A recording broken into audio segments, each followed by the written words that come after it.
en cabeza del defensor público, a mi amigo Rodrigo Vélez, a mi colega, el amigo de la alcaldía, el doctor Jaramillo. Pensando, cuando escuché a la presidenta de la Asamblea Nacional, al ministro del Interior y al propio defensor público, la profundidad del debate que se está dando en la conferencia el día de hoy, yo decía, ¿cuál puede ser el mejor favor que le podría hacer el aporte personal a el proceso que vive el Ecuador en la discusión y en el debate de drogas? Y es por eso que dije, lo mejor que podría hacer es mostrar el caso de un país que hace todo lo contrario. Como el caso de un país en donde hace precisamente todo lo que no se ha planteado el día de hoy, en lo que viene del debate, puede ayudar a comprender a la opinión pública de Quito las amenazas que podría significar o A, seguir haciendo lo mismo, o B, decir que se va a cambiar y en realidad no se cambia nada. Y ese es el caso de mi país, del Perú. En primer lugar, para señalar, y por eso quizá voy a cambiar ligeramente mi presentación, porque creo que es necesario plantear el caso peruano. Países vecinos, hoy el Perú ha sido declarado principal productor mundial de hoja de coca, es declarado uno de los principales o el principal productor de pasta base e incluso de clorhidrato de cocaína. El primer punto que quiero referirme es el caso de un candidato que dice que va a hacer algo y hace todo lo contrario. Ese es el primer problema de orden político. Cuando una persona le dice a la opinión pública, voten por mí porque voy a hacer una política racional sobre drogas. Y fue el caso del presidente de mi país, el presidente Ollanta Lazo, que dijo que iba a plantear cuestiones de proporcionalidad sobre la base de la defensa de los derechos humanos, que iba a tratar de focalizar el peso de lo penal hacia crimen organizado, lavado de dinero y patrimonios ilícitos e insumos químicos. Y en consecuencia me nombró presidente de la Comisión Nacional de Lucha contra las Drogas de Vida, el CONCEP del Ecuador. Y tuve 5 meses de gestión cuando descubrí que entre el discurso para captar los votos y la capacidad de entender políticamente como presidente de mi país la naturaleza del problema que quería abordar, optó por el camino más sencillo: seguir haciendo más de lo mismo, no asumir el compromiso político que estaban asumiendo en otros países del hemisferio, presidentes bastante más consecuentes que se daban cuenta de los fracasos. Entonces veamos un primer nivel de contradicción constitucional en mi país. Artículo 8 de la Constitución dice: el Estado regula las drogas legales y sanciona el tráfico ilícito de drogas. Primer profundo nivel de contradicción constitucional. Pensamos que la Constitución de mi país, como es la del Ecuador y la de otros países, tiene una visión desde los derechos humanos, desde la salud pública, debería de apostar por atacar con mayor rudeza lo que ocasiona mayor daño. Y la verdad es que todas las cifras indican, emergencias hospitalarias, que por cirrosis, hepatitis o accidentes de tránsito, el alcohol es bastante más severo que la marihuana. Entonces, ahí está el primer profundo problema de concepto. Drogas legales, alcohol, tabaco, como lo conversábamos con mi colega Jorge en Aguascalientes, se promueve el deporte. Estamos haciendo los Juegos Bolivarianos en mi país y se promueve el deporte a partir de la publicidad de la cerveza, impuestos, etcétera. Y sin embargo, no se aborda desde la perspectiva de salud. Segundo problema de orden constitucional que es grave. En mi país la detención policial es por 24 horas, salvo 3 casos: narcotráfico, traición a la patria y terrorismo, que se permiten detenciones hasta por 15 días, sin discriminar si es el mayor de los traficantes o si es una persona con un cigarro de marihuana. Eso nos lleva inmediatamente a la tercera profunda contradicción que tiene mi país. El artículo 299 de nuestro Código Penal dice que los actos de consumo no están penados. No es parte del delito de tráfico de drogas. Muy bien, Código Penal de 1991.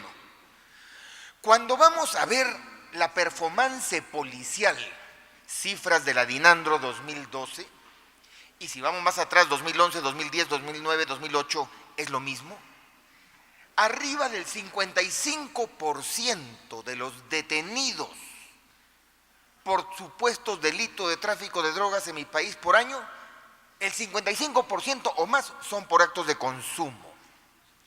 Entonces, si mezclamos de que se permite en caso de delito de tráfico la detención hasta por 15 días, más el hecho de que las cifras indican que el 55% más de los detenidos son por actos de consumo, nos encontramos con una situación catastrófica.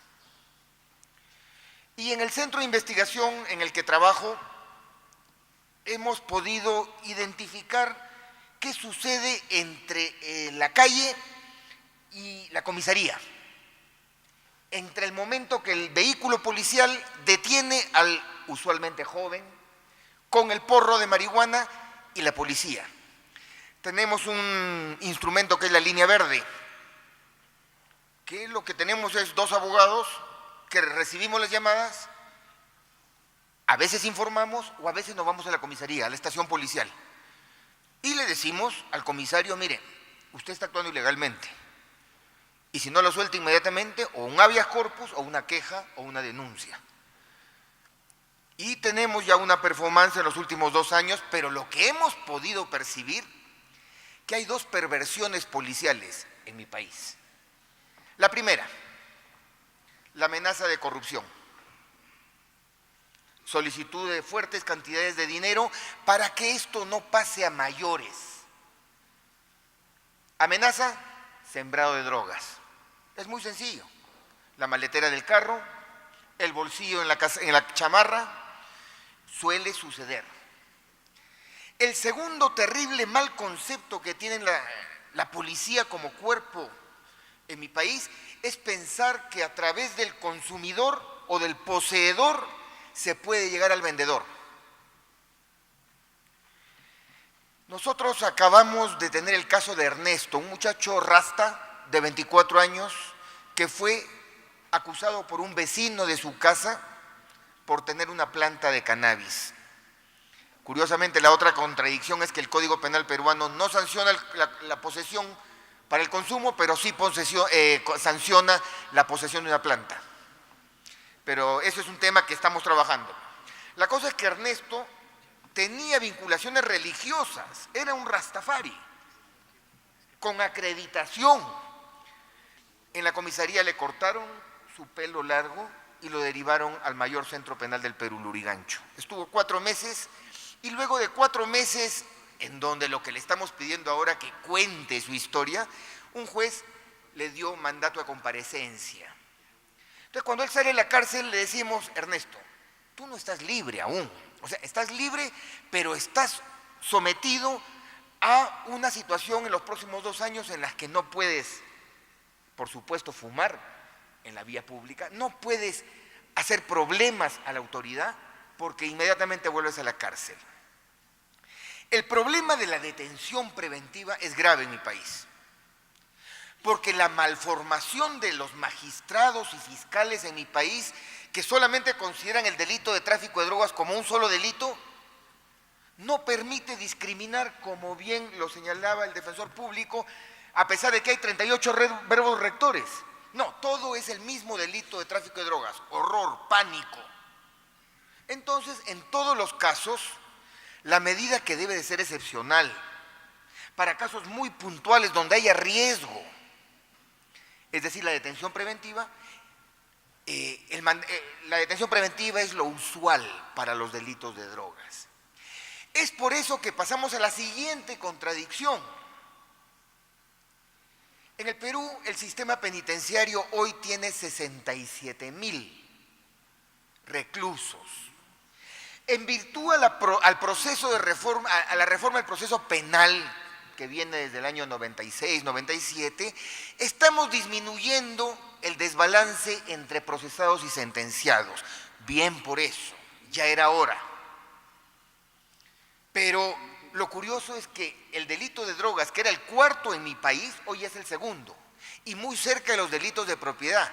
Y comprenderán ustedes, amigos del Ecuador, lo que significa que en un país latinoamericano un delito comience a acercarse a los delitos de propiedad, significa muchísimo. Algo está ocurriendo. Y si uno escarba un poco más, se encuentra que no solo el delito de drogas va creciendo, sino que cada vez más mujeres participan de él. Esa es otra lectura que creo que es necesario plantearles. Es por eso que para mí me parecería clave poder compartir con ustedes la visión de un país como el Perú, que está haciendo precisamente lo contrario. Todo lo contrario a lo que está haciendo América Latina. Como yo dije cuando me fui de mi cargo, por una mezcla de intereses políticos, económicos y por una gran cuota de ignorancia. Con el mayor respeto que yo tengo en el hemisferio a los diplomáticos, a los policías y a los militares, yo creo que el problema de las drogas debe de ser frontalmente un tema de trabajadores sociales, de médicos, pero no dejarlo en manos de los que tienen una manera de ver las cosas. Ese es el otro dilema. ¿Dónde ubicamos el tema de drogas dentro del Estado? Y ese era un problema, porque en nuestros estados, América Latina está dividido en sectores. Lo que me costaba, Rodrigo, convencer a los ministros de mi país, yo como presidente ejecutivo de Vida, para poder empujar la estrategia que habíamos diseñado. Esta que estaba basada en focalizarlo en lavado de dinero, precursores químicos y crimen organizado. Al ministro del Interior le molestó de que yo dijera que la guerra contra las drogas había sido un fracaso. Yo le dije, discúlpame, Óscar Valdés, que después fue premier y que me sacó del cargo porque le dije que era un fracaso y que no conocía nada del tema de drogas. Pero obvio, para dar un solo ejemplo, en el Perú se ufana mucho por las políticas de erradicación de cultivos. Y curiosamente lo que hicimos el primer día que estuvimos en la oficina fue suspender la erradicación de cultivos y ya saben quién se quejó. Vienen de arriba, del norte. Bueno, me hicieron problemas. Lo cierto es que en el Perú, en el año 2000, habían 30.000 hectáreas de hoja de coca, 30.000.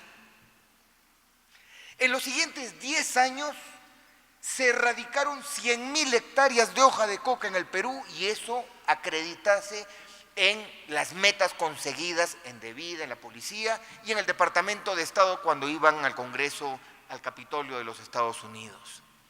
Hoy tenemos 59.000 hectáreas de hoja de coca, casi el doble.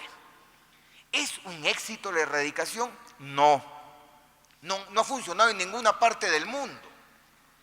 Porque además, hoy en día, el concepto de área de cultivos ya no sirve.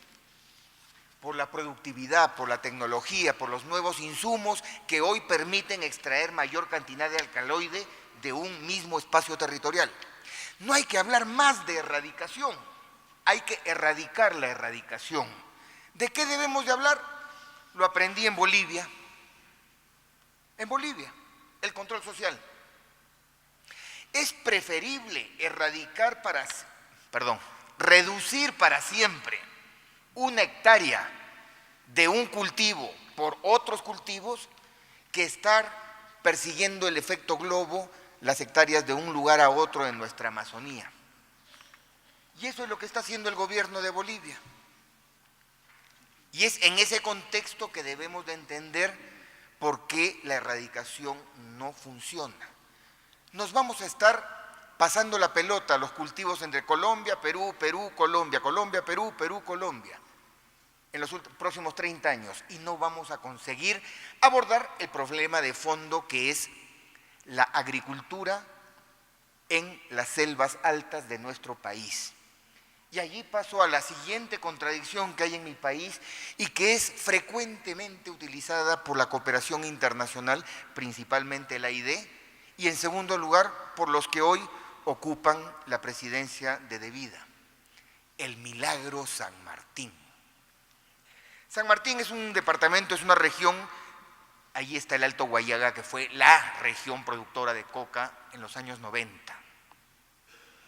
La historia dice que como los cultivos se mueven y conforme acabó el puente aéreo que llevaba la coca y la pasta de Perú hacia Colombia, en los años 90 hasta finales de los 90, el narcotráfico decidió correrse hacia el sur, hacia lo que se llama el Valle del Río Apurímac N. Y allí comenzó a crecer lo que hoy en día es la principal región productora de hoja de coca de mi país, 19,000 y pico hectáreas en el Braem, precisamente donde está Sendero Luminoso. En el Alto Guayaga comenzó a reducirse por abandono los cultivos de coca.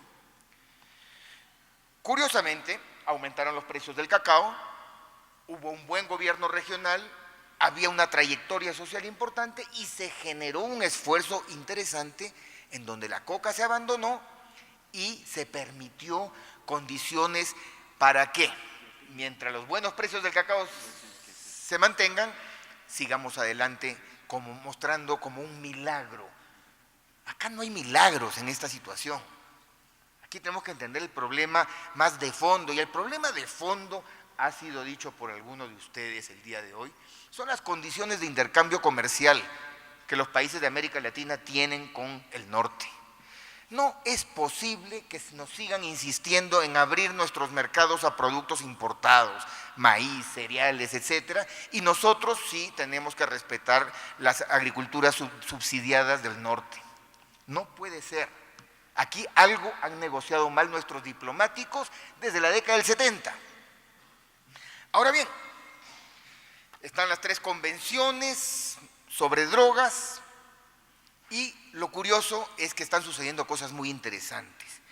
Cuando uno revisa todo este tema de las convenciones, se da cuenta que el objetivo del régimen internacional de control de drogas era 2 cosas. 1, proteger los usos médicos de las drogas. Y 2, los usos científicos. 50 años después, ¿los hemos protegido? Lo más grave de todo es que el régimen internacional de control de drogas ha convivido en los últimos 50 años con lo que yo considero es el mayor aporte del sistema internacional a la humanidad. Me refiero al Sistema Internacional de Protección a los Derechos Humanos, que para no hacerla larga tiene una muy larga historia de nuestra humanidad, pero que fundamentalmente podemos centrarlo desde el fin de la Segunda Guerra Mundial hasta nuestros días, y donde hemos pasado por la primera, la segunda, la tercera generación de los derechos humanos, hemos pasado por las declaraciones a los pactos y de los pactos a los procedimientos de protección. Lo que yo nunca hubiera podido imaginar es que un sistema paralelo al de los derechos humanos lo violente, abuse de él, sea el peor espacio de violaciones y abusos a los derechos humanos que pueden ocurrir. Y esto es lo que estamos evidenciando hoy en día. América Latina y su crisis carcelaria. La problemática del 1,5 millones de productores de sustancias, de plantas con fines ilícitos en América Latina. Las violencias que han vivido México, América Central y Colombia. Entonces, es por eso que nosotros creemos que un fundamento sustantivo para todos los que estamos emprendiendo reformas en América Latina es el régimen internacional de los derechos humanos. No solo porque tenemos razón por el fracaso de la guerra contra las drogas, sino porque tenemos algo superior, que es el Sistema Internacional de los Derechos Humanos. Miren ustedes, las convenciones, es verdad, vienen desde 1912, la Sociedad de Naciones, pero las verdaderas convenciones, las que muerden y nos hacen daño, vienen del año 61 hacia adelante. El Sistema Internacional de Derechos Humanos tiene su origen en la Carta de las Naciones Unidas. Están fundados en un acuerdo en la que más de 180 países del mundo reconocen que los derechos humanos son prioritarios y no puede haber nada que vaya contra ellos. Es verdad que los países de América Latina, de América del Sur, hemos estado acostumbrados a contar con el régimen de protección de los derechos humanos frente a las dictaduras. Ya se acabaron estas. Pero hoy el mayor escudo para los abusos del Sistema Internacional de Control de Drogas debe ser el régimen internacional de los derechos humanos. En las estaciones policiales, en las parcelas, en los centros de tratamiento, en los tribunales, en Palacio de Gobierno, en Palacio Legislativo, en la Corte Suprema. No puede ocurrir que una decisión política operativa contravenga los derechos humanos. Y vuelvo a un ejemplo que es dramático en mi país. Los mayores esfuerzos de la prevención del uso de drogas en el Perú, que han venido del AID, la Agencia Internacional para el Desarrollo, han apuntado a otorgarle recursos a ONGs privadas, cuyo mensaje básico era: dile no a las drogas. Una de estas ONGs acaba de cumplir 25 años con ese mismo discurso y por lo visto no ha logrado prevenir nada, porque las siguientes generaciones han mantenido la amenaza y el riesgo y la necesidad de seguir previniendo y previniendo con este discurso. La cosa se rebalsó en enero, febrero y marzo del año 2012. A Dios gracias, un mes después de que yo salí del cargo. Me podía haber ocurrido a mí. En 2 centros de tratamiento, Cristo es Amor y la otra no recuerdo bien el nombre, pero los 2 en Lima Metropolitana, rencillas entre pacientes, no pueden salir, incendios, 46 internos muertos. 46 personas muertas en incendios porque no podían salir de estos sitios. No había control de la autoridad estatal, los alcaldes abdicaron de su responsabilidad, todo el mundo se lavó las manos. Bueno, en fin, eran adictos, pues. Ni siquiera la comunidad de derechos humanos, ni siquiera la comunidad de derechos humanos de mi país pudo reaccionar como corresponde frente a esos seres humanos. Ahora, para que se den cuenta ustedes, ¿cuál es la relación entre este incidente con el poder político? 4 días antes de irse, el señor Alan García Pérez, expresidente de mi país, nos dejó un regalito. La ley 27695, para la ley que aborda la situación de las comunidades de tratamiento y rehabilitación, donde fundamentalmente decía: cualquiera es libre de crearlas, no se requiere ningún requisito, y reconociendo un hecho de la realidad.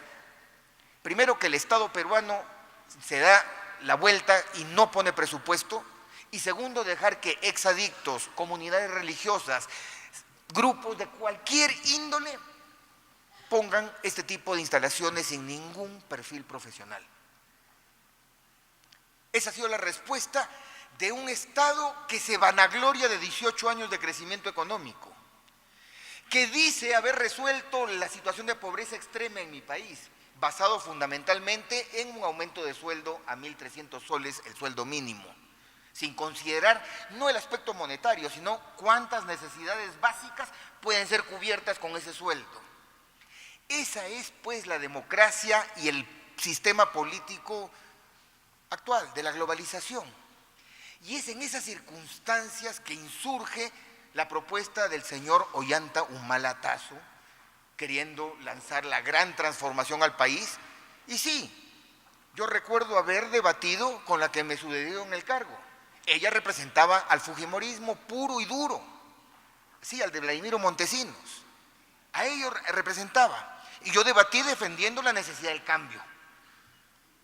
Pero me doy cuenta, me olvidé de que efectivamente, y creo que lo dijo usted, querido defensor, el tema de las drogas es funcional a otros intereses políticos. Y entendí que para un militar que temporalmente tiene el poder político en mi país, es mucho más útil para resolver problemas domésticos en el Braem o para resolver las relaciones exteriores con el otro vecino que estamos por resolver problemas de orden geopolítico en nuestras fronteras marítimas. Así de simple. Así de simple. Y para eso era necesario mantener el discurso de la guerra frontal contra el narcotráfico y tener a un sujeto que quiere cambiar, eso no era muy conveniente. En realidad, digamos, si uno hiciera, y con esto ya voy terminando, si uno dijera, ¿en qué actividades hay colisión con los derechos humanos? En distintos lados. Como le decía, la fumigación, la erradicación. No solo es ineficiente, sino que es… Miren, el 16 de noviembre, un helicóptero militar del ejército peruano arrojó una bomba de 250 kilos en la comunidad de Nueva Esperanza, porque había recibido una información de inteligencia de que había actividad de Sendero Luminoso. La bomba cayó en medio del pueblo, 8 heridos y 1 muerto. Error humano, dice el ministro de Defensa. La detención preventiva, el tratamiento forzoso, la criminalización de los usuarios es clarísima. Y ojo que no solamente estoy hablando de la criminalización que se hace en las comisarías o en los patrulleros. Hay una criminalización que es más grave aún, que es la que está en nosotros. Si no consideramos, consideramos que todo usuario es un adicto. Y creo que ha sido nuevamente usted, doctor Pazmiño, que señala con distintos colores la diferencia que hay entre usuarios ocasionales y usuarios problemáticos. Son la mínima cantidad. Y sin embargo, es usual de que se les trate como usuarios peligrosos, adictos, enfermos. El otro punto de colisión con los derechos humanos está el tema de la coca. Bolivia acaba de presentar, después de 3 años, 12 estudios sobre los mercados de la hoja de coca, que recibieron un financiamiento importante de la Unión Europea. Inmediatamente han comenzado los ataques fuertes, diciendo que era demasiado. Se ha establecido que son 14.075 hectáreas las que necesita el Estado boliviano para poder cumplir con la demanda de hoja de coca. Bueno, importante, miren, en 50 años donde ha estado prohibido en nuestros países poder investigar sobre hoja de coca, de que un gobierno soberano y con los pantalones bien puestos decide hacer sus investigaciones. Que han tenido problemas metodológicos, que han tenido ausencias, que han tenido problemas políticos, todo lo que ustedes quieran. Pero como en algún momento les dije a los amigos del gobierno de Bolivia, ¿saben qué? No acepten la crítica de nadie, porque después de 50 años de condena, de falta de investigación, de no tomar en cuenta la bibliografía que existe sobre coca, ustedes en 3 años han podido sacar una línea de base importante. Entonces, ahí está el tema de la coca y el Perú, que es también un país donde la hoja de coca existe desde 3.000 años antes de Cristo. Hoy estamos flagelándonos diciendo vamos a erradicarla completamente. El campesino productor de hoja de coca le tiene que vender a una empresa nacional a muy malos precios y esa empresa nacional va a las zonas altas del Perú a venderle a un campesino muchísimo más pobre que el de la selva a precios muchísimo más altos. Y seguimos diciendo, defendemos la economía del libre mercado y mantienen un monopolio estatal como el de la empresa nacional de la coca.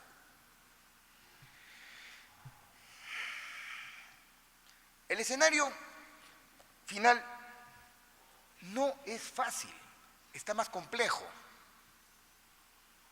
Contrabandos, minerías ilegales, oro, insumos, armas.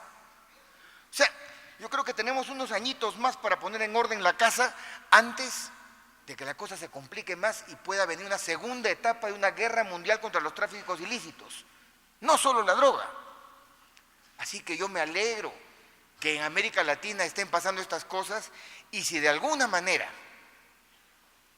las omisiones, las contradicciones, que en mi país son cosa frecuente, sirven para poder guiar la acción que deben de tener los países que sí tienen los pantalones, yo estaría satisfecho. Muchas gracias.